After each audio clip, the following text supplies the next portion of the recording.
Morning, everybody. It's great to be here again for another really uplifting subject, where the West lost its way. It strikes me that 30 years ago, 1989, and you probably read this, an essay was published in the summer issue of the National Interest by then relatively unknown academic Frank Fukuyama, declaring, with a question mark that everybody has forgotten, the end of history. And it was, I think, probably one of the most caricatured political science essays of recent time. But in it, he argued that the West was witnessing, the world was witnessing the triumph of the West. And I just want to quote you. He said, "We were seeing the, quote, universalization of Western liberal democracy as the final form of human government." Well, that didn't age all that well. 30 years later, at least for the moment it didn't.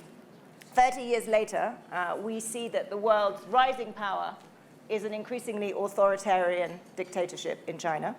We see growing ethnic nationalism, growing backlash against globalization. Majorities of people in many Western democracies, a majority of people think their children will be worse off than they were. And we're seeing the US now following a policy of America first. The hegemon of the post-45-year world order, no longer, at least to those of us outside the US, as committed to that world order as it used to be. So I think it's reasonable to ask the question, has the West lost its way? And really to try and answer that in two ways. Kind of what happened? Was it hubris? Was it incompetence? Was it domestic problems? Was it international problems? Was it foreign policy? Was it economic mistakes? And I'd like this distinguished panel to discuss that. But then I think, so that we don't all end the morning in a kind of fit of depression, we should look forward and talk a little bit about how to fix this. And what do we do going forward? And is the West still a meaningful concept? And if it is, what do we do to make sure that the West doesn't lose its way going forward? And to have that conversation, I couldn't think of a better group of people. And I'm going to go from your left to my right. On your far left, Doug Lute, President of Cambridge Global Advisors, Senior Fellow at Harvard, but most importantly for this conversation, former US Ambassador to NATO. Welcome. Thank you. Corey Shockley, to his in the middle. Corey is Deputy Director of the Institute for Strategic Studies. She's author of a number of books, including Safe Passage, which is an excellent book on the successful shift of power from the British hegemon of the 19th century to the US in the 20th, which she points out rather worryingly is the only case in history where this happened. And she was John McCain's foreign policy advisor in 2008. Welcome. And here, John Judas, author and journalist of, I think, 8 books. The most recent one is The Nationalist Revival. Before that, he wrote about populism, and he's just told me his new book is about socialism, which tells you which way the world is going. Welcome to you, too. Let's start by getting all of your perspectives on what happened. How did we get from the euphoria of 1989, the fall of the Berlin Wall, the dawn of the period of US unipolarity, US hegemony, Frank Fukuyama's world, to where we are today? Let's start with you, Doug. Well, I think Frank was onto something with regard to 1989. I see the period 89 to 91 as an historic inflection point because a number of key things happened. 89 itself featured the Russian withdrawal from Afghanistan, which was a forerunner to the failure of the Soviet state. It featured the fall of the Berlin Wall and Tiananmen Square. And all of these three were sort of forerunners or forebodings of what was to follow in the decade of the 90s. Within quick succession, I mean, a year after the fall of the Berlin Wall, you had the reunification of Germany. Who would have thought? I mean, I was, commissioned as a second lieutenant and went in the height of the Cold War to the inter-German border. No one imagined in the American military structure or the national security structure that you'd see the reunification of Germany probably in our lifetimes. And yet it happened like that.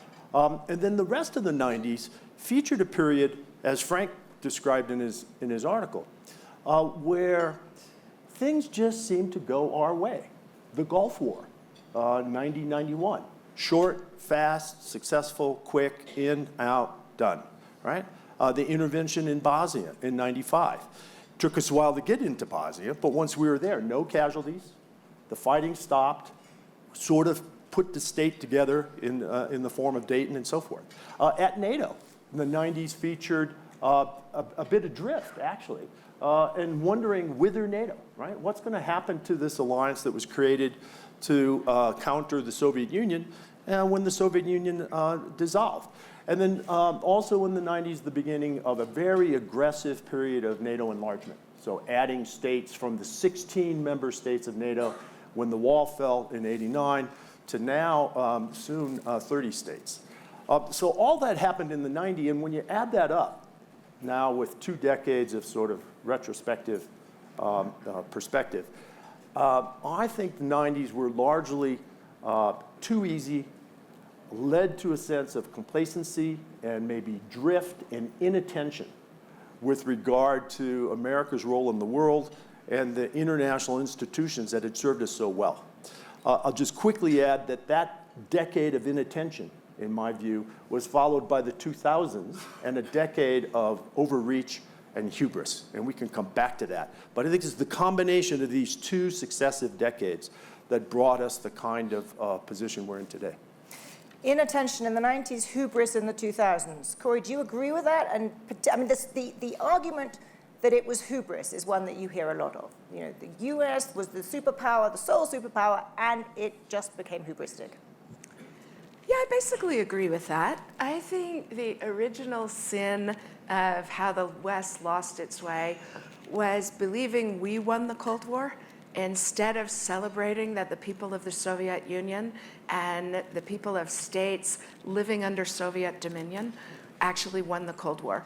Change, especially change from a repressive society where people don't have responsibility for their own outcomes to the burgeoning cacophony of Western society is really hard.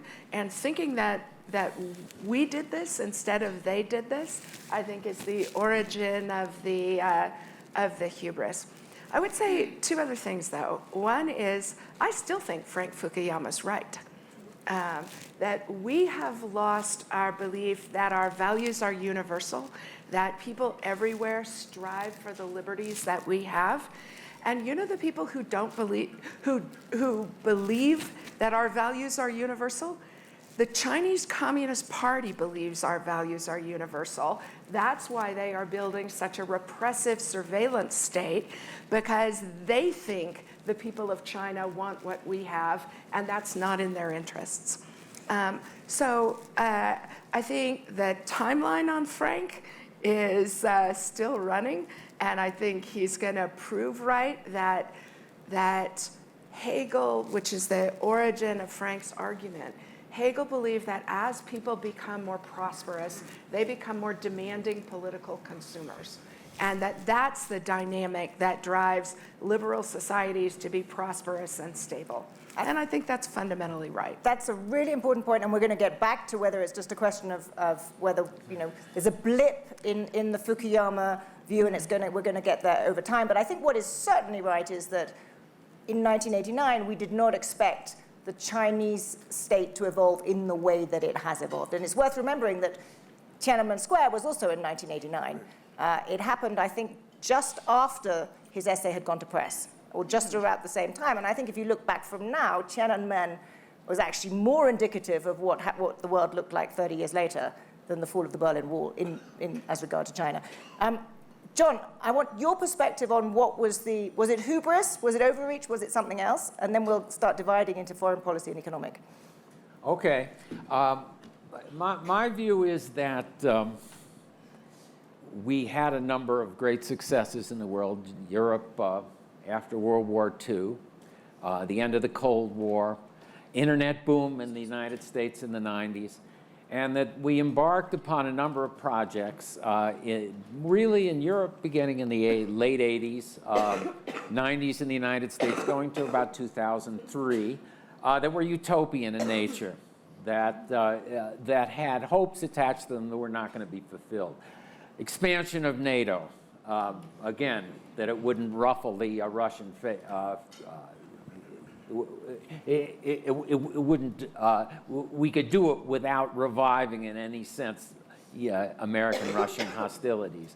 The EU, the adoption of the euro, 1992, 1993, that you've had this kind of convergence between Germany and Spain, where everybody would become prosperous.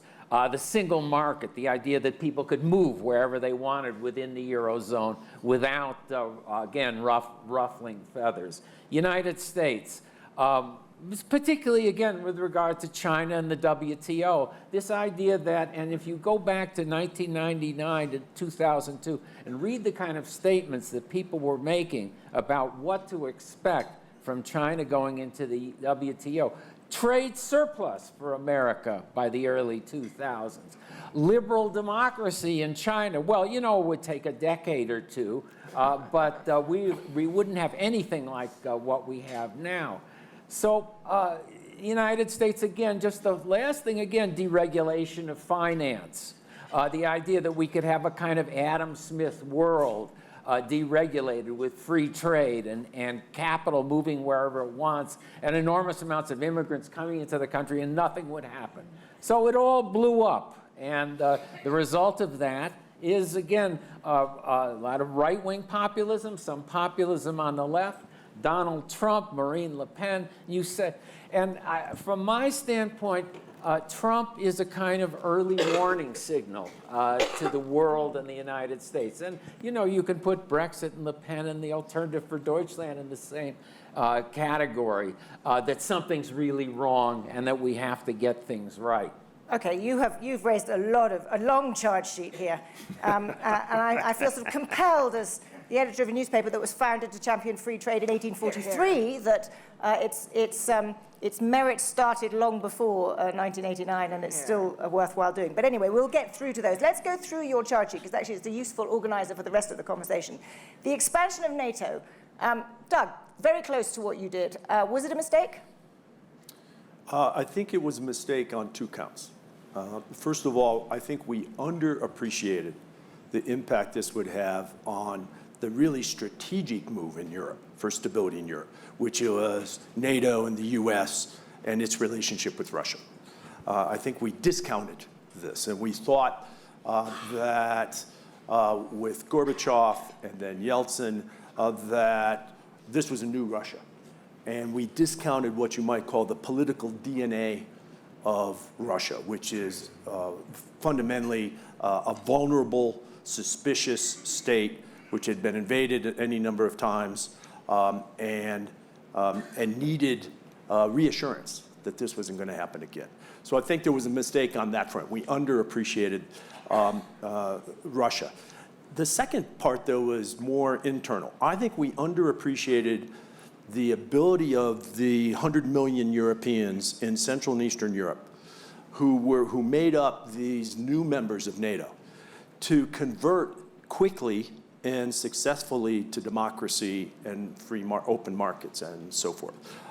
And while the NATO treaty says any state in Europe can join if it adheres to the principles of the alliance, so democracy, individual liberty, and rule of law, you know, we didn't pay a lot of attention to those three qualities as we brought new allies on board.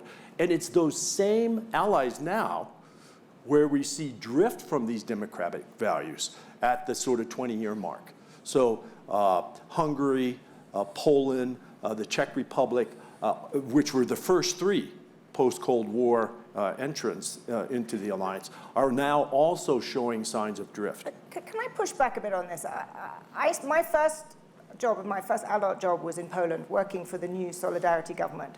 And it was very strong then, the feeling that Poland was able, having shaken off the yoke of communism, to return to its rightful place in Europe. And the membership of NATO was an enormously powerful signal that it belonged to the West. So I wonder now, and I absolutely take your point, but was it really a mistake? I mean, could one really have said to these countries, sorry, no. you know, it's just, you can't be part of this club? You live under Soviet dominion, and the counterfactual on NATO expansion is the important one. What do you think Poland would be if it had not had the assurance that we would help them defend their liberty, and that people have rights and they loan them in limited ways to government, and that the The Russian state does not deserve a sphere of influence that gets to determine whether Poland is stable, whether Poland is prosperous, whether Poland has a right to its independence. And we did it slowly. We didn't do it fast. I was working for General Powell when we came up with the Partnership for Peace. We didn't station Western troops in those countries until Russia changed.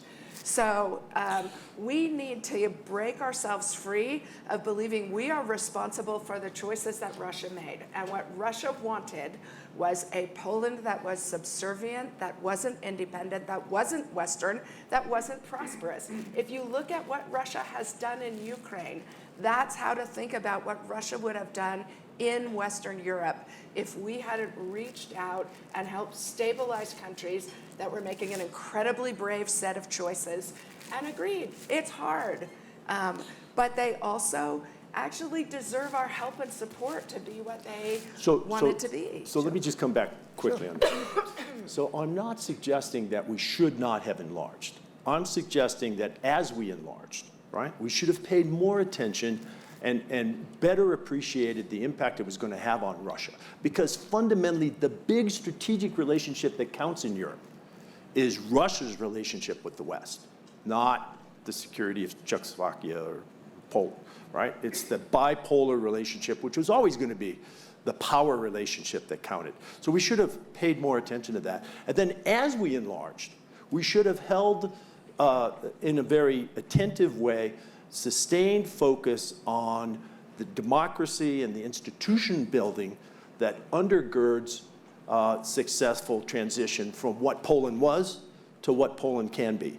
And I think we didn't fully do that. We welcomed them into the alliance, that's good news, but then we sort of didn't pay much attention. And some of those institutions have not held up well. I'm just going down your list because you mentioned the EU.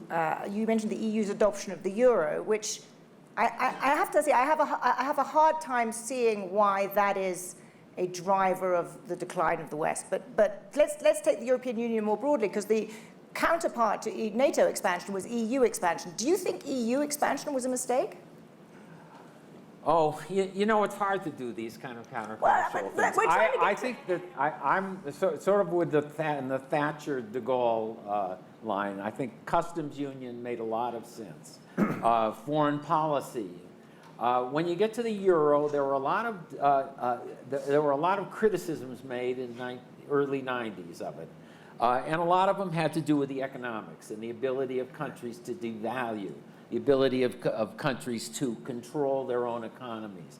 And again, the promise was that we wouldn't have in Europe this kind of incredible divergence, but that the countries their economies would become more similar. But instead you get a system where Germany makes out like bandits in terms of their exports, and where a lot of other countries rely for a while and become prosperous by creating huge debts from the surplus that Germany creates, and then it all blows up in 2008. So I think that you might have had a euro, a common currency, let's say among the original 6 or something like that, but I don't think the project has worked. On the other hand, if you ask me what to do now, we'll get there. That's a total mystery. We'll get there. Although I think it's worth pointing out that, notwithstanding everything that's happened, the majorities in all the Eurozone countries are in favor of keeping the euro, and that actually one could argue the European Union membership has probably been the one thing that has prevented the current governments of Poland and Hungary going kind of even more off the deep end. So that, but let's leave those two. Let's leave the 90s they don't have the euro. But they're in the European Union, which extended currency. Yeah, but we were talking earlier about expanding the European Union too. Let's go to the 2000s, where I think certainly there is an argument that the charge of hubris is more apt. So Iraq too, Afghanistan, the notion that because of the US's view in the universality of its values, it should jolly well go in and, bring other countries by force to this wonderful universal value that the US has. Corey, what do you think of that? That's not my recollection of why we fought the Iraq War. My recollection of why we fought the Iraq War was that a government that not only had chemical weapons, that not only used them on the Iranians in their 8-year-long war, used them on their own population, that we were very worried still after September 11th about the vulnerability of our country, and that we had had continuous military operations going on in Iraq for 15 years that were contested almost daily by Iraq, and the sanctions regime that held Iraq in place was rapidly corroding.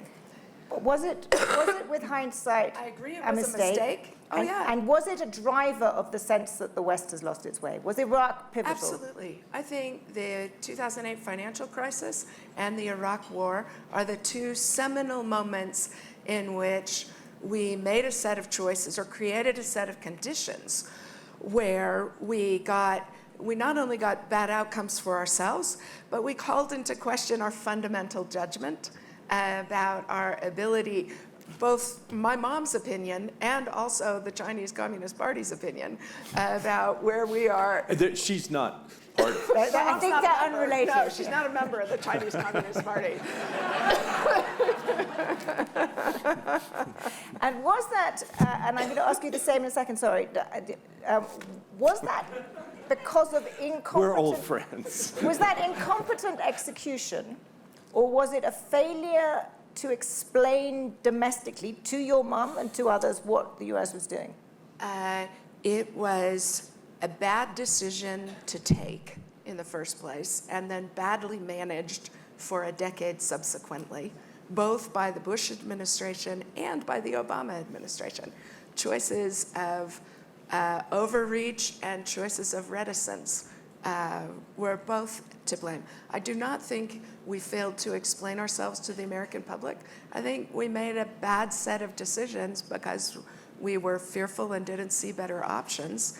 And those decisions are going to cast a really long shadow about our judgment.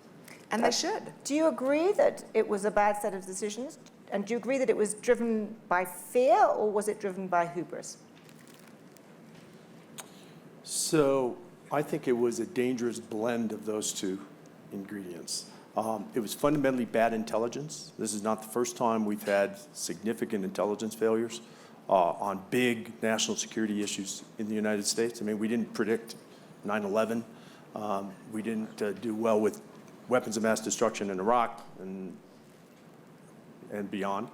But it was fundamentally, and I, as an active duty military officer at that time, it's fundamentally really poor execution as well. I mean, we spent from 2003 when we went into Iraq, Baghdad fell not long after that, we spent a couple years debating among ourselves whether this was an insurgency or not.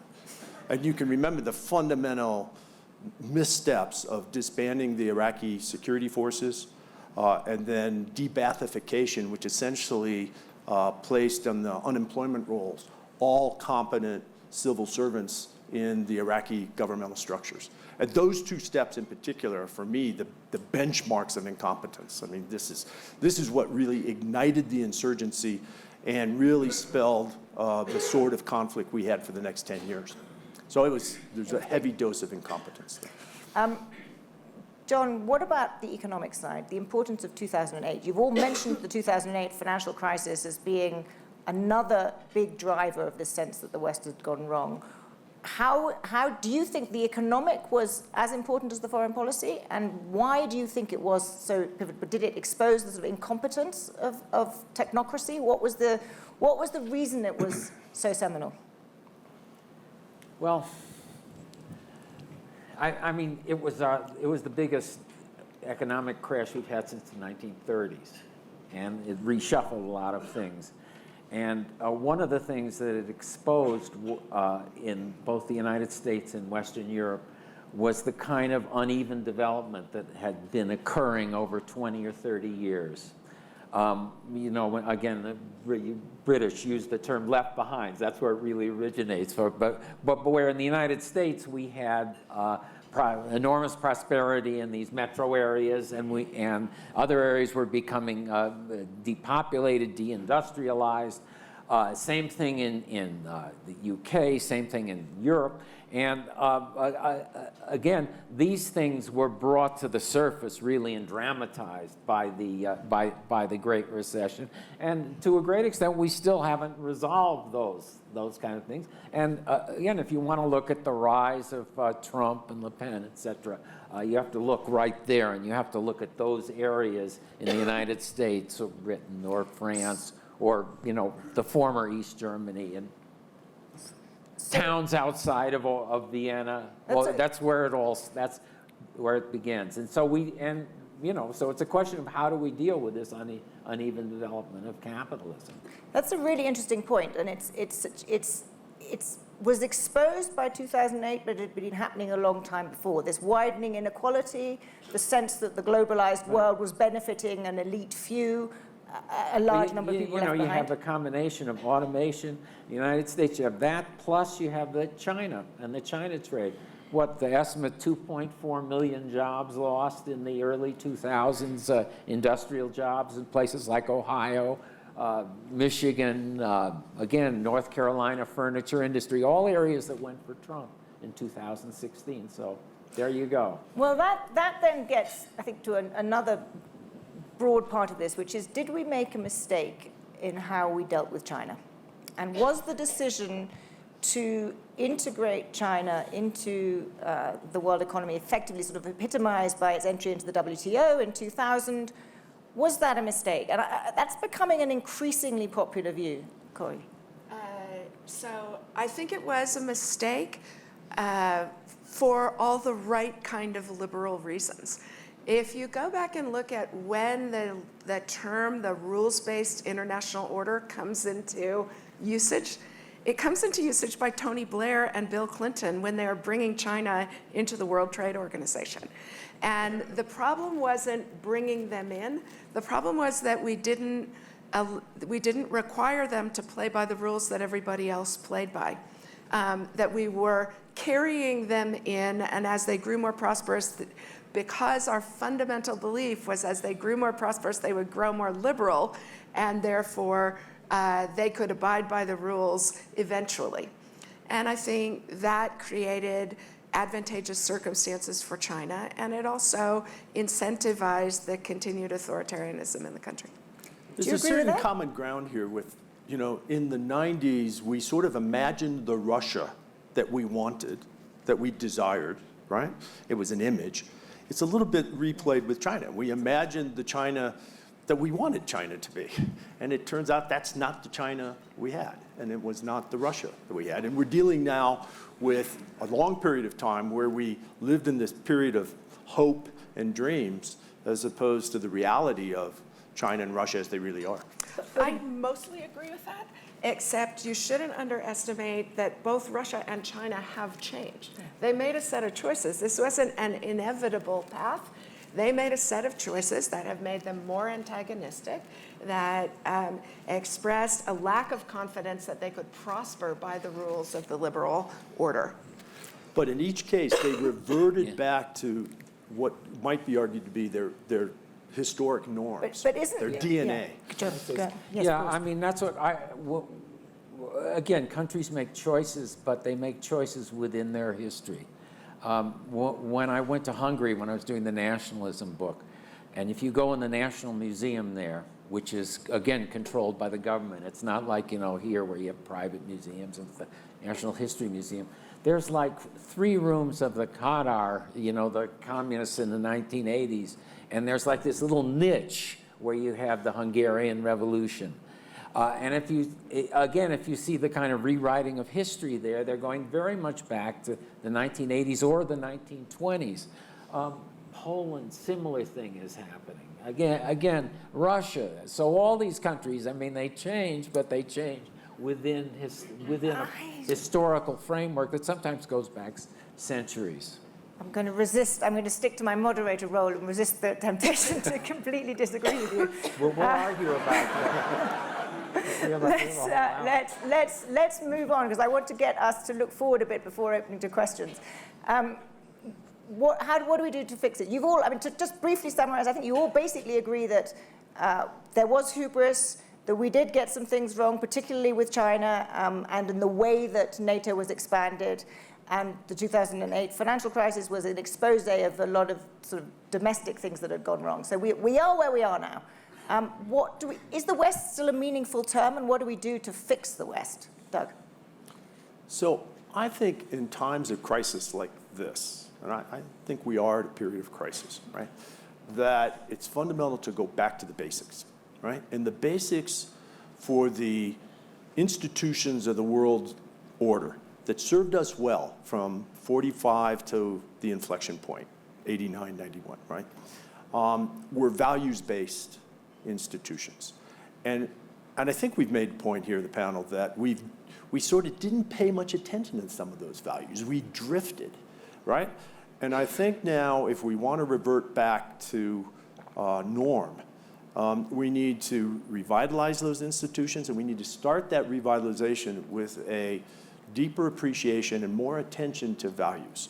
So, you know, NATO is closest to me, right? But democracy, individual liberty, and rule of law are in the second sentence of the Washington Treaty, the NATO Treaty. And if you look at how we're doing, if you look at Freedom House data, for example, across the 29, soon to be 30 democracies of NATO, what you see over the last 2 decades is a steady decline across democratic values. So that's a case. But we also need to go back to the values of the WTO. I mean, if the WTO has its standards and has its rules, then they should apply to everyone. And we drifted from that. And we gave China a pass. And we're paying the price. So back to values. Corey, you agree with that? And if so, isn't President Trump right? President Trump is right about some things. To answer your question about whether the West is still a meaningful concept, yes, it absolutely is. For a couple of reasons. First, the value reasons that Doug mentioned. We actually do care about free societies and individual liberty, and protecting it where it exists and helping expand it where people are brave enough to try and earn it for themselves actually does make the international order more stable, more prosperous, and more aligned to it makes the world safer for America and its friends. Second reason to think the West is still a meaningful concept is that at a time where the United States is not we're not playing team sports well, we're not advancing democracy, the other liberal societies are. Japan, Australia, and India are banding together to create an investment fund to challenge the Belt, or to compete with the Belt and Road, that has transparency and the rule of law and the kinds of good Western standards that we care about. Britain, France, and Australia are doing freedom of navigation patrols in the South China Sea. Our friends are stepping forward in a way that's advantageous to us, and we should celebrate it and acknowledge it and play team sports, because especially if China continues to rise and continues to be authoritarian and predatory, we are going to need the help of our friends in the West to get there. John, what do you think? What's the way to fix this? Well, look, and I'm not a policy person, so it's hard. You've written 3 books on... No, but they're not recommending what people should do. I had enough trouble trying to create a revolution in the 60s, you know.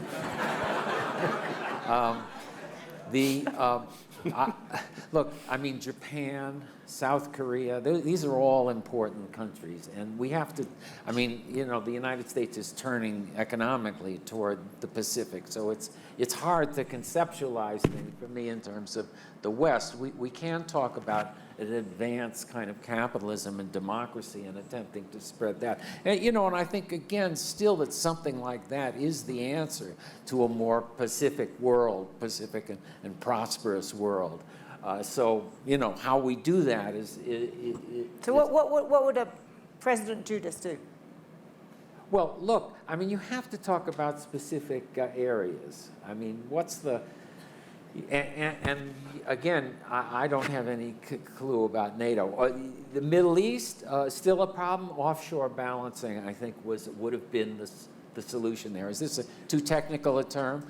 Instead of you know, aligning the United States with Iran, the Netanyahu government, and with Saudi Arabia, Netanyahu, we should against Iran. We should go back to some kind of a balance of power politics in the Middle East, where really we're still suffering from this enormous hole created by the Iraq War, and where Europe as well, because that's, again, where do you think all the terrorism and asylum crises have come in Europe in the 2000s?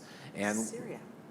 well, yes, of course. But that's part of the same And not story. into- And yeah. so is Libya, and that's it. So there's a lot to do in terms of specific foreign policy, but I don't have... Okay, all right, we'll leave it there and we'll get some questions from the audience and some interventions from the audience. Yes, gentlemen in the second row. If you could just wait for the mic, that'd be great. Thank you. Corey, I have a question for you. I agree with you, the Chinese Communist Party, what they're most fearful about. I agree. They've set up a lot of different systems to protect against our liberal Western democracy.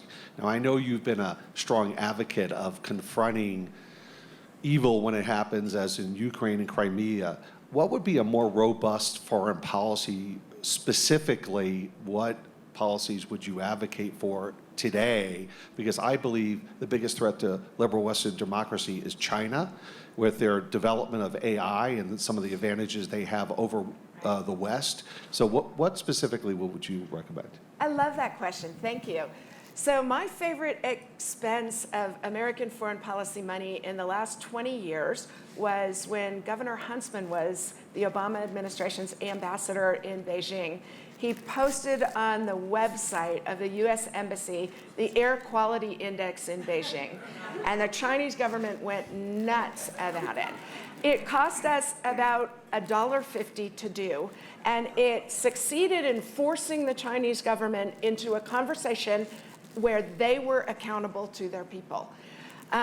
We've gotten, as Doug rightly pointed out, we've gotten lazy at old-fashioned political warfare, which is we have lots of tools to force the Chinese government to play by the rules of having to opt in to the standards that we believe. And we just need to limber ourselves up and think about how to do that again, because we're pretty good at it when we turn our attention to it. The diabolical creativity of your average American 23-year-old is gonna be our salvation. My favorite article ever written on American foreign policy was by James Fallows in about 2010 in The Atlantic. And he talks about the role of the Jeremiah in American foreign policy, right? Jeremiah from Torah always believed he was failing God, and that's why he was beloved of God. And what the United States is good at is when we start to realize we're failing, we up our game. And I'm reasonably confident that we're going to figure out how to navigate China's rise in ways that create incentives for accountability domestically, for playing by the rules that everybody else plays by, and that at a minimum can contain the worst effects of China, while those moms who want safe baby milk start being demanding political consumers in China. And one thing we should not do is walk away from the Trans-Pacific Partnership, which was just ridiculous, right? Which now makes the competition with China mano a mano between us and China, as opposed to a very unfair competitive advantage in our behalf, which would have been 12 like-minded democracies enforcing standards against China. So we should play, as Corey said, we should play this. This is a team sport, and we should appreciate our teammates, and we should secure our teams, not disband them. Our biggest advantage over China is that others believe that we are on the right side of this argument and will help us. Right. Nobody believes that of China, and we're failing to take advantage of that enormous advantage that we have. Thank you. Yes, lady there. Hi, I wanted to pick up on the idea that you've suggested that there's a political DNA to countries. And my question has to do with whether or not it's possible that the West can cross-pollinate. We seem to have done it rather successfully if you consider the fact that, as Hobbes put it, at one point before the West rose, life was nasty, brutish, and short. And now the metrics of human well-being, wherever the Western civilization has spread, including to some extent in places like China and India, metrics of human well-being have risen greatly. So what's the prospect of continuing to cross-pollinate to places that need the Western DNA? So look, I mean, I think we share common political culture broadly with Western Europe, right? And that's why we have NATO. That's why we've supported from the outset the integration of Europe in the European Union. And so that's also why I fail to understand today why we yell at these allies in public and why we denigrate their contributions and so forth. I mean, the most telling data point for me is that the only time in NATO's history, as one of these institutions, right, with common DNA maybe, the only time in its history, now over 70 years, that it invoked the Mutual Defense Clause, Article 5 of the Washington Treaty, right, the NATO treaty, was when NATO came to our assistance the day after 9/11. So on the morning of September 12th, NATO invoked for the only time in its history, Article 5. 18 years later, there are still 40 countries, to include our NATO allies, working with us in Afghanistan. That's the kind of team I want to be part of. And that's undergirded by common values in my language, common DNA, common political DNA. I think I'm a St. Louis Cardinals fan, and so baseball analogies come naturally to me. Very often in American foreign policy, the mistake we make is swinging for the center field fence, when what we are actually good at as a political culture is small ball, right? Leadoff hitter takes a walk, sacrifice fly to right advances him, steal third base, a suicide squeeze. There's a cricket analogy, yeah. And that's how we're organized as a culture, right? Active civil society. Has there ever been better American foreign assistance than the Gates Foundation, helping countries in Africa build sustainable healthcare systems? The Rotary Club scholarship, right? Like, flood the zone is actually how we help shape that kind of DNA. A whole bunch of little initiatives that add up to something big and magnificent is a much better way for us to shape the world. So you're going to have to translate that for me afterwards. I have no idea what that was about. You should nod knowingly. Yes, question over there. Gentleman at the back there, yeah. Thank you. This has been a conversation largely about China and the 90s and the 2000s. And I believe that we're in a bit of a shifting point with China. And I would love to hear your perspective on the trade war that's happening now. John, what's your take? Is the trade war a necessary way of changing the game? Well, this is another example. Oops. Let me put this on here. This okay? Can you hear me? Yeah.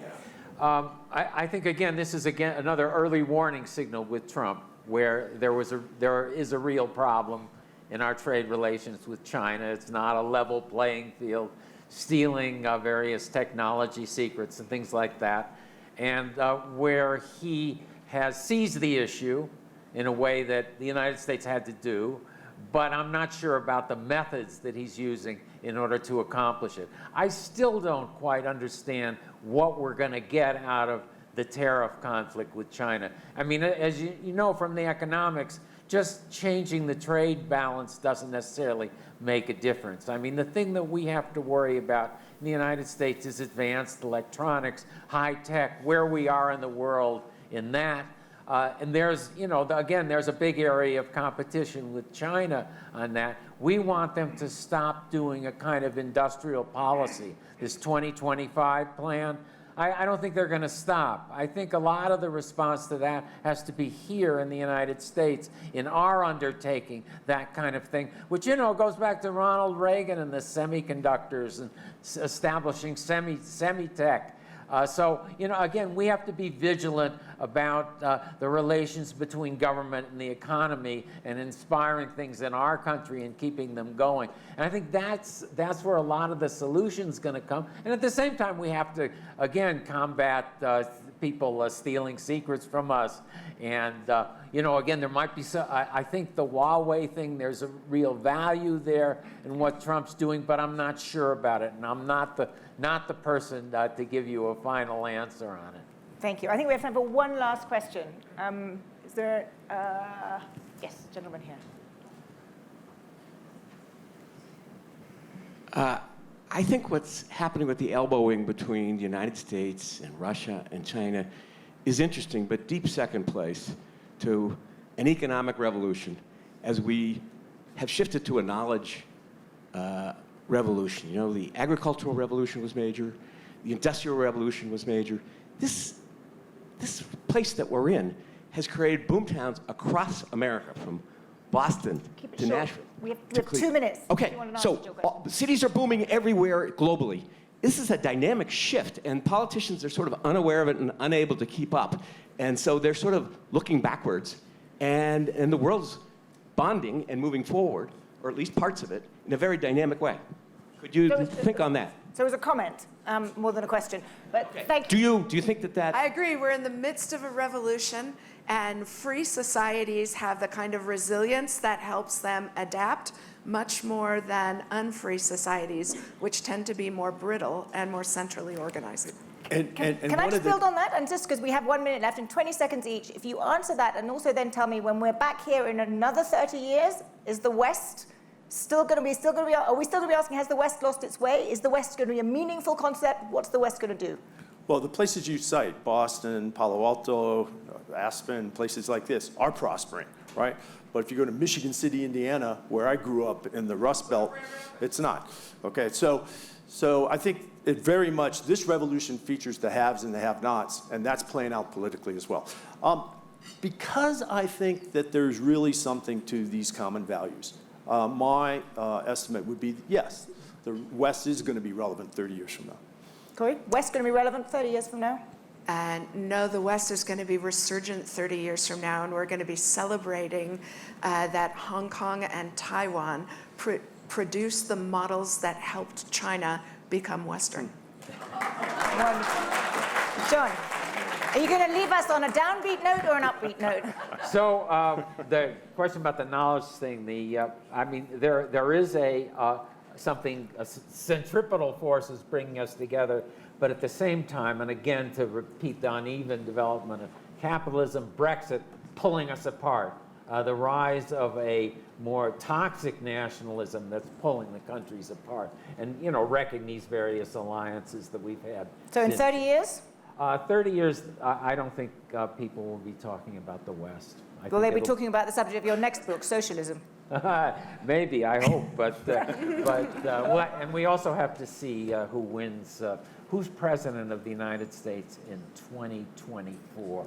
Okay, well, on that note, thank you all very much.